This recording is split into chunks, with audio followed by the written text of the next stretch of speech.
Hello my friends, and welcome once again to another episode of Tony's Comfort Kitchen, the home of comfort food. Okay, so today I fancied doing a simple meatball and tomato sauce recipe. It's something I loved as a kid. This probably isn't for kids because it's a little bit, it's got a little bit of chili in it and it's a smoky flavour, but you can always leave that out if you want to cook it for the kids. Otherwise, it's fantastic. So let's get on with it. Okay, so I'll start off with the ingredients for the meatballs. So into a bowl I will put 350 grams of minced pork, 350 grams of minced beef, I've also got 60 grams of breadcrumbs, in this case panko breadcrumbs. Put those in. We have some spices, herbs, not spices. A teaspoon of oregano, a teaspoon of thyme,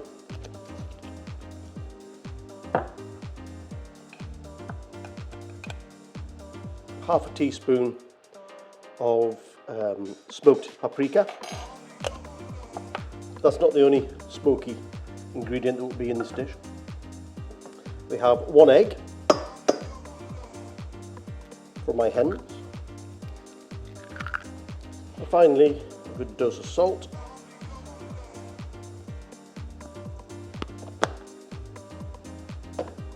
And then we mix them all up together.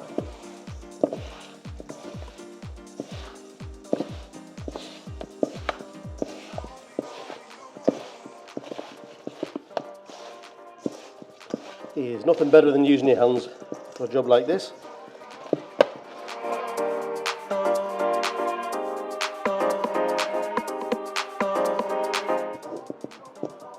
And that is the the meat mixed up. Okay, so to make the meatballs, it's just a case of getting the right amount of mixture in your hand. That's a little bit big. Squashing it down, difficult to describe. Within your hands, then rolling it into a ball shape, something like that. Another handful. Basically, just squeezing the meat mixture together. So it's going to stick, it's going to fall apart when you fry it, and roll it into a little ball. If they're not perfect shape, doesn't matter. Some more. It's nice to try and make them a uniform size, but if there's slight differences, it doesn't matter too much.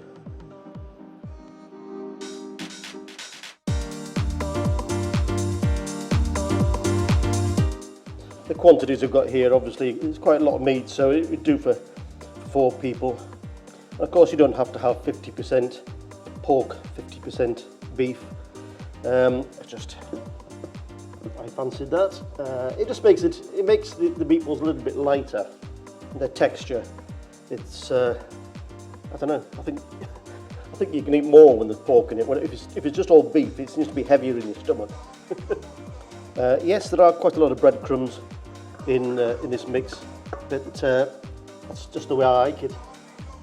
Okay, I'll continue making these. There's only a few left to do, and then we will turn our attention to the sauce. Okay, so for the sauce we start off by putting a tablespoon of olive oil into a saucepan. And into that I will put 1 onion chopped,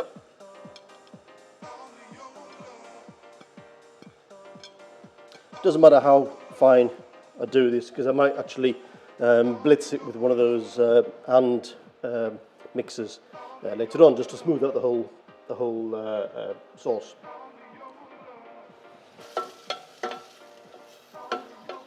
We just need to cook these down.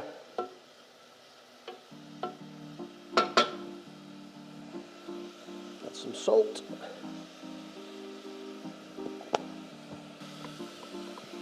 While I'm at it, I'll add some freshly ground black pepper. Now, for the spiciness in this, I'm actually using some chipotle chili flakes. They're quite hot actually, so I'm not going to use too many. But what I really want out of it is the smokiness out of these flakes. So I'll add a few of those in shortly, and it will transform the dish. Okay, so I'm going to add some garlic to this. It's about the equivalent of about 2 to 3 cloves of garlic. Okay, those onions are starting to go translucent now, so I'll put in the tomatoes. Now, I have 800-gram tin of chopped tomatoes. Oh, they're not chopped tomatoes, they're whole tomatoes, so I shall chop them up.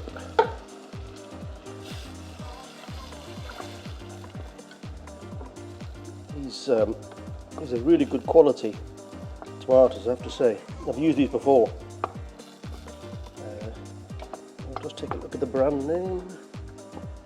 Pelati. Solo pomodoro muti. Muti? What's that? Pelati. Oh, it's peel. Oh God. What am I on about? Muti, I think. Muti is the company. What am I saying?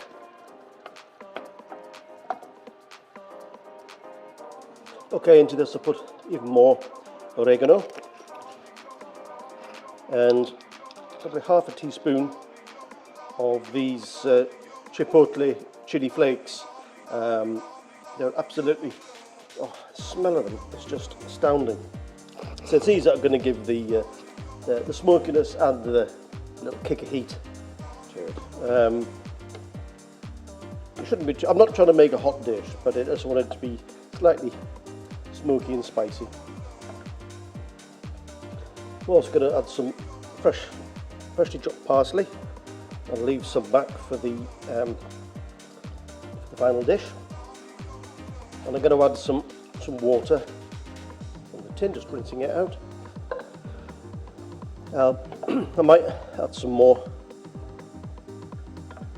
That's what, I don't know, a couple of 100 millilitres there gone in. So basically we just cook this down, and then what I'll do, oh, I missed out, put the stock cube in, a beef stock cube. We'll cook it down a little bit, then I'll put some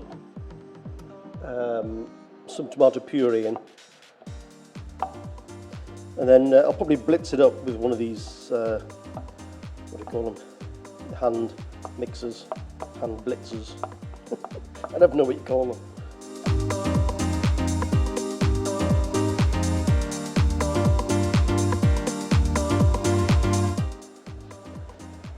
Right, it's been cooking for about, I don't know, 20 minutes, 25 minutes now, and it's starting to reduce down a little bit.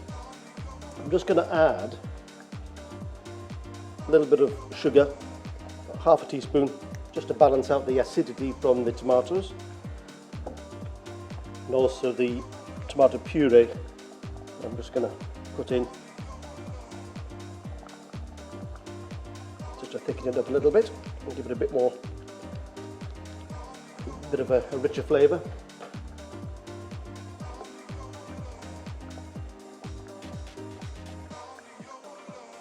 Now I'll get my trusty blitzer, wand, I'm not sure what you call them. I'm just going to blitz it up.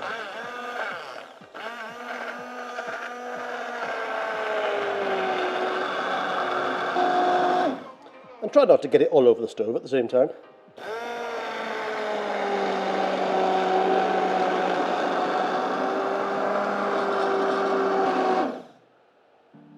Okay, it doesn't have to be perfect, but think it's blitzed up enough. Okay, so I'll put that to one side. Get the frying pan. Another splash of olive oil. Another good tablespoon and a half. I don't know if you can see, there's about 24 or 25 meatballs there of a decent enough size, just slightly smaller than a golf ball. And so we'll start frying those now. Okay, we'll start to place the meatballs into the pan. I'm just rolling them up again because they've got a bit flat on the bottom from sitting in the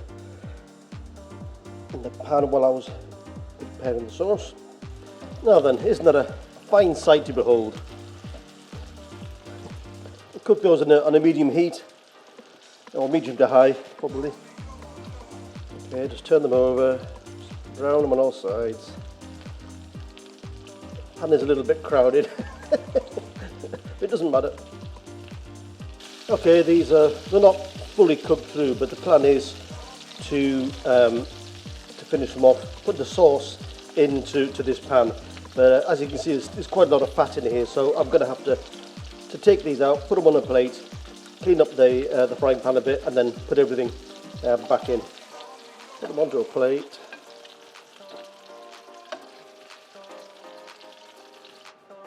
Okay, put them back in the pan. And now I get to ladle this lovely sauce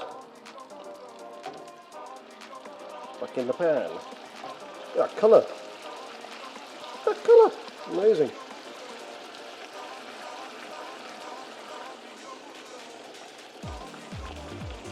Splutter, splutter. There's actually more sauce than I need in the pan there, but that can be kept for another day, another pasta dish. So we'll just gently cook this down. It should thicken up even more, and finish cooking the meatballs. Okay, it's been cooking for about 20 minutes now in the sauce, so the meat should be well and truly cooked through. And the sauce has thickened up nicely, and so I think that is about it.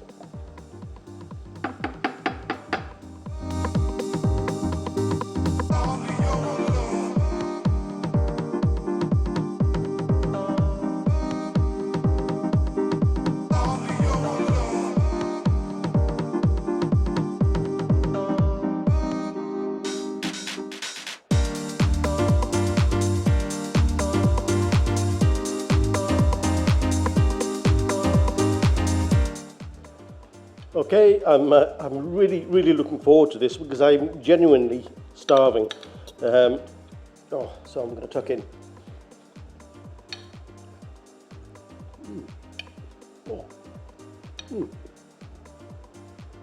Oh. This is amazing. It's light because there's a lot of breadcrumbs in it, and also the pork and the beef together. Excuse me.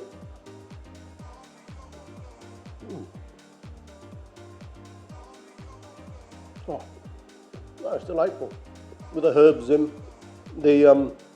it's not actually that hot, spicy-wise. But it is smoky. You can taste the smoke in it, and the chilies in it. But it's not overpowering. I don't think it's too hot for children. Well, maybe it's slightly too hot for children, but it isn't actually hot. But this is well worth giving a go. Oh. You can tell I'm hungry.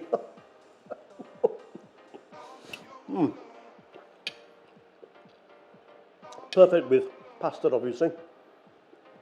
I'm going to put this to one side and have it with some penne that I'm going to cook now. Give this a go. Meatballs, lighter than normal, as I say, with the amount of breadcrumbs. These are panko breadcrumbs, the Japanese large breadcrumbs. Please like, comment, and subscribe. And that would be great, and I will see you in the next video. So, peace and love, and friends. Peace and love.